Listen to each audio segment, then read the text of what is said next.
নমস্কার, শুরু করলাম আজকে চতুর্থ স্তম্ভ। আমি সুচন্দ্রিমা। কোনো কোনো ঘটনা হঠাৎই ইতিহাসের গতিপথকে আচমকাই বদলে দেয়। ঘটনা ঘটে চলছিল একই প্রবাহে, হঠাৎ সে তার অভিমুখ বদলে ফেলে, তার গতিপথ বদলে যায়। এমনটা ইতিহাসে বহুবার আমরা দেখেছি। এখনই মনে পড়ছে জাপানের পার্ল হারবার আক্রমণের ঘটনা। তার আগে পর্যন্ত আমেরিকা দ্বিতীয় বিশ্বযুদ্ধকে কম বেশি এক বাণিজ্যিক সুযোগ হিসেবেই দেখছিল। তারা জার্মানিতেও রপ্তানি করছে, আবার ইউরোপেও, এবং কমিউনিস্ট বা সমাজতান্ত্রিক রাশিয়া নিয়ে তারা কিছুটা সন্দিহান। কিন্তু জাপান, অক্ষশক্তির অন্যতম দেশ, পার্ল হারবার গুঁড়িয়ে দিল। মাত্র কিছু মিনিটের এক এয়ার অপারেশনে শ্মশান হয়ে গিয়েছিল আমেরিকান ওই বন্দর। ব্যাস, আমেরিকা সরাসরি যোগ দিল মিত্র শক্তিতে, এবং সেই দিন থেকেই যুদ্ধ আর তার গতিপথ বদলে গিয়েছিল। গোটা লড়াই ক্রমশ ফ্যাসিবাদের পরাজয়, অক্ষ শক্তির পরাজয়কে নিশ্চিত করেছিল। তার একটা সূত্রপাত তো ছিলই, ওই পার্ল হারবার আক্রমণ। ইতিহাসে এরকম উদাহরণ অনেক অনেক আছে। ঘটনা প্রবাহের দিকে চোখ রাখুন। নীতিশ কুমারের উদ্যোগে পাটনায় বিরোধীদের বৈঠক। হতেও পারে, নাও হতে পারে। যারা আসবেন তারা কতটা মন থেকে আসবেন এসব জল্পনা কল্পনার মধ্যেই প্রথম বৈঠকের শেষে বেঙ্গালুরুতে দ্বিতীয় বৈঠক। সদ্য কর্ণাটক জিতেছে কংগ্রেস, কাজেই এক দারুণ ঐক্য আবহে জোট প্রক্রিয়া শুরু, নামও হয়ে গেল। তখন বিজেপির রিয়াকশনটা খেয়াল করুন। পাল্টা বৈঠক ডাকলো তারা। তার আগে এনসিপিকে ভেঙেছে, গুচ্ছে চুনোপুঁটিদের নিয়ে স্বয়ং মোদিজি বৈঠকে বসলেন। কতদিন পরে এনডিএর বৈঠক হচ্ছে তা নিয়ে গবেষণা শুরু হলো। এরপর মুম্বাইয়ে ইন্ডিয়া জোটের বৈঠক। বোঝা গেল জোটে বহু সমস্যা আছে, এবং জোট ভাঙার প্রথম পদক্ষেপও কিছুদিনের মধ্যেই সামনে এলো। নীতিশ কুমারের ঘর বাপসি।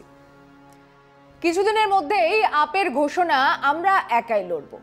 বাংলায় মমতা জানিয়ে দিলেন রাজ্যে কোনো জোট নেই, একলাই 42টার প্রার্থীর ঘোষণা। ওদিকে রাহুল চলেছেন আপন খেয়ালে। কে যেন বলেছে, পথে এবার নামো সাথী, পথেই হবে এ পথ চেনা।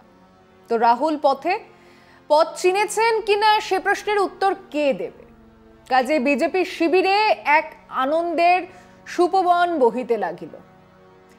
সারা দেশে বিরোধী শিবিরের ক্লান্ত পরিশ্রান্ত মুখ তখন জয়রাম রমেশ বা কেসি বেণুগোপালকে দেখলেই বোঝা যায়। মনে হচ্ছিল আবকি বার 400 পার না হলেও তার খুব কম কি কিছু হবে। আমরা এখনো সত্যি বলতে চাওয়া সংখ্যালঘু সাংবাদিকের দল তাকিয়ে দেখছিলাম বিরোধী শিবিরের অনিবার্য আত্মসমর্পণ। এরই মধ্যে শোনা যাচ্ছিল কেজরিওয়াল গ্রেফতার হতেই পারে। সত্যি বলতে কি আমাদের মনে হয়েছিল এটা ভোটের আগে এক বিষম প্রচার, এটা এক ধরনের হাওয়া যা তোলা হবে, যা আম আদমি পার্টির তরফেও তোলা হচ্ছে, আবার বিরোধীদের ভয় দেখানোর জন্য ব্যবহার করা হচ্ছে। হঠাৎ বেশ নাটকীয়ভাবে কেজরিওয়ালকে খুব দ্রুত গ্রেফতার করা হলো। কিন্তু এই গ্রেফতারের পরেই হঠাৎ ইন্ডিয়া জোট তার গতি ফিরে পাচ্ছে। ইন্ডিয়া জোটের নেতারা একসঙ্গে চলে গেলেন নির্বাচন কমিশনারের কাছে। দিল্লিতে সমাবেশ ডাকা হয়েছে। মজার কথা হলো, নির্বাচন কমিশনের কাছে ডেলিগেশনে থাকলেন সীতারাম ইয়েচুরি এবং তৃণমূলের ডেরেক ওব্রায়েন। মমতা কড়া ভাষায় নিন্দা করলেন, সিপিএম এই গ্রেফতারির নিন্দা করল। যোগেন্দ্র যাদব থেকে কেজরিওয়ালকে ছেড়ে যাওয়া আপ নেতারাও এই গ্রেফতারের বিরুদ্ধে সরব। হঠাৎই বিরোধী শিবিরে এক অন্য হাওয়া। বলছি বাকি কথা বিরতির পর, সঙ্গে থাকুন। দিল্লির সমাবেশে তৃণমূল, সিপিএম থেকে প্রত্যেক রাজনৈতিক দলের সর্বোচ্চ নেতাদের থাকাটা এখন অনিবার্য। কেজরিওয়ালকে কেন্দ্র করে বিরোধী ঐক্য আবার খানিক হলেও ফ্রন্ট ফুটে। সেদিন নির্বাচন কমিশনারের কাছে দেওয়া ডেপুটেশনে দেশের বিরোধী নেতারা কি জানিয়েছেন? তারা কেবল কেজরিওয়ালের গ্রেফতারের বিরোধিতা করেছেন এমনও নয়, সেখানে দেশ জুড়ে তৃণমূল, আরজেডি সমেত বিভিন্ন দলের নেতাদের জেলে পোড়ার যে চেষ্টা চলছে তা নিয়েও কথা বলেছেন যে এগুলো আসলে বিরোধীদের জেলে পোড়ার পরিকল্পনা চলছে, তা না হলে যে লোকটা নিজেই অভিযুক্ত তাকে রাজসাক্ষী করে তার বয়ানের ভিত্তিতে একজনকে এরকম ভাবে জেলে পোড়া বা তার উপরে দুর্নীতির অভিযোগ আনা তো যায় না। এবং সেটা বলতে গিয়ে তৃণমূল সমেত বাকি বহু দলের কথা বলা হয়েছে। সেই ডেপুটেশনে যাতে সই করেছেন সীতারাম ইয়েচুরি থেকে ডেরেক ওব্রায়েন। দিল্লিতে আপ কংগ্রেস জোট আরো পোক্ত হলো। শীলা দীক্ষিতের পুত্র সন্দীপ দীক্ষিত, যিনি নাকি কিছুদিন আগেও কেজরিওয়ালের গ্রেফতারির দাবি জানিয়েছিলেন, তিনি কেজরিওয়ালের বাড়িতে গিয়ে বলে এসেছেন, চিন্তা করবেন না, আমরা একসঙ্গে এই অন্যায়ের বিরুদ্ধে লড়ব। এই শীলা দীক্ষিতকেই হারিয়ে কেজরিওয়াল দিল্লির ক্ষমতায় এসেছিলেন। কেরালার মুখ্যমন্ত্রী পিনারাই বিজয়ন থেকে মমতা ব্যানার্জি, করুণানিধি পুত্র স্টালিন থেকে কংগ্রেস নেতা রাহুল গান্ধী একসঙ্গে কেজরিওয়ালের গ্রেফতারি বা হেমন্ত সোরেনের গ্রেফতারির বিরোধিতা করেছেন। অর্থাৎ প্রায় ছিন্ন বিচ্ছিন্ন ইন্ডিয়া জোট আবার একটা আকার নিতে চলেছে। হ্যাঁ, এটাই গুরুত্বপূর্ণ। ওদিকে নির্বাচনী বন্ড নিয়ে বিজেপি বহু প্রশ্নের মুখোমুখি। এক তোলাবাজের চেহারা ক্রমশ পরিষ্কার হয়ে উঠেছে। দক্ষিণে এখনো পা রাখার জায়গা পাচ্ছে না বিজেপি। কর্ণাটকে বিজেপি নেতা ঈশ্বরৈয়া চলে গেলেন কংগ্রেসে, আরো বেশ কিছু নেতা কংগ্রেসে আসছেন। কর্ণাটক বিজেপি সমর্থক আর জেডিএস সমর্থকরা টুমকুরে লড়ে যাচ্ছে। মহারাষ্ট্রে এখনো আসন ভাগাভাগির ফর্মুলা বের হয়নি। বিহারে লোক জনশক্তি নেতা পারসনাথ রামবিলাস পাসওয়ানের ভাই বেঁকে বসেছেন। বিজু জনতা দল উড়িষ্যাতে সমঝোতা করছে না।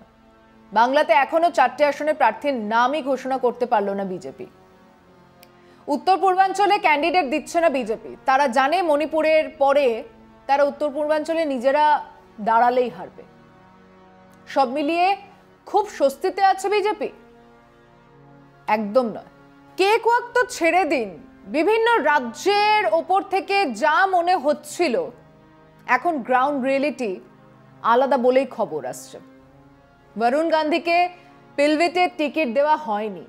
তিনি সম্ভবত নির্দল হয়ে দাঁড়াবেন। বিরোধীরা সমর্থন করবেন। বিহার, মহারাষ্ট্র, বাংলা, তেলেঙ্গানা, কর্ণাটক থেকে বিজেপি কম করে 45 কি 50টা আসন হারাতে চলেছে।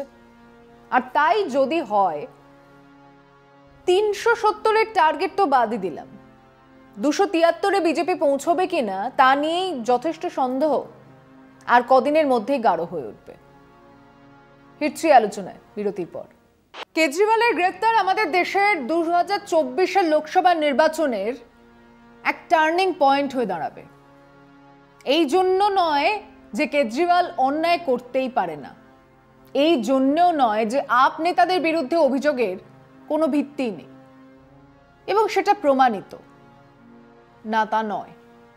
অভিযোগ আছে, তার তদন্ত হওয়া উচিত, কিন্তু সেই তদন্তের জন্য একটা নির্বাচিত সরকারের মুখ্যমন্ত্রীকে এখনই নির্বাচনের কদিন আগে গ্রেফতার করে জেলে পুরে রাখতে হবে, এটা মানুষকে বোঝানো খুব খুব কঠিন। মানুষ বরং উল্টে বিশ্বাস করছে যে এজেন্সিগুলোকে কাজে লাগিয়ে বিজেপি দেশের বিরোধী নেতাদের জেলে পুরে এক বিরোধীহীন রাজনৈতিক পরিসর পেতে চাইছে। তার মানে সাত তাড়াতাড়ি হেমন্ত সোরেন বা কেজরিওয়ালকে গ্রেফতার করার পরে দুটো জিনিস হলো। এক, দেশের তাবৎ বিরোধী দল এবং নেতা আবার এক টেবিলে এসে বসলেন। দেশের বিরোধী নেতারা সম্মিলিতভাবে বিজেপিকে আটকানোর একটা মরিয়া চেষ্টায় নামবেন। দিল্লির জনসভার দিকে আমাদের তাকিয়ে থাকতে হবে। সেই অর্থে এটাই ইন্ডিয়ার প্রথম জনসভা যেখানে প্রত্যেক বিরোধী দলের নেতারা হাজির থাকবেন। কেজরিওয়ালের গ্রেফতারির ফলেই এটা সম্ভব হলো। দুই, মানুষের সামনে এটা এখন পরিষ্কার যে বিজেপি তার বিকাশ বা রাম মন্দির ইত্যাদি নিয়েও সংখ্যাগরিষ্ঠতা পেয়ে যাবে এমনটা ভাবছে না। আর ভাবছে না বলেই বিরোধী নেতাদের জেলে পুরে এক অসমান জমিতে নেমে লড়ার পরিকল্পনা করছে বিজেপি। শুনে যাচ্ছে দিল্লিতে জনসভাতে 2004 ফিরিয়ে আনার স্লোগান দেওয়া হবে, যে নির্বাচনে ইন্ডিয়া শাইনিং ইত্যাদি বলার পরে প্রায় নিশ্চিত জয় এসেই গিয়েছে ভেবে নেওয়া বিজেপি হেরেছিল। সারা দেশে যদি সত্যি বিরোধী দলের নেতারা নতুন উদ্যমে এই ইস্যুকে সামনে রেখে তাদের ভুল শুধরে মাঠে নামতে পারেন, তাহলে ইতিহাসের গতিপথ বদলাতেও পারে। ইতিহাসের বাঁকে বাঁকে থাকে উত্তেজনা। হঠাৎ সব ছক ভেঙে এক নতুন ইতিহাস তৈরি হয়েছে বারবার। আমাদের দেশ তেমন এক সন্ধিক্ষণের মুখে দাঁড়িয়ে। আজ এ পর্যন্তই। শুভরাত্রি।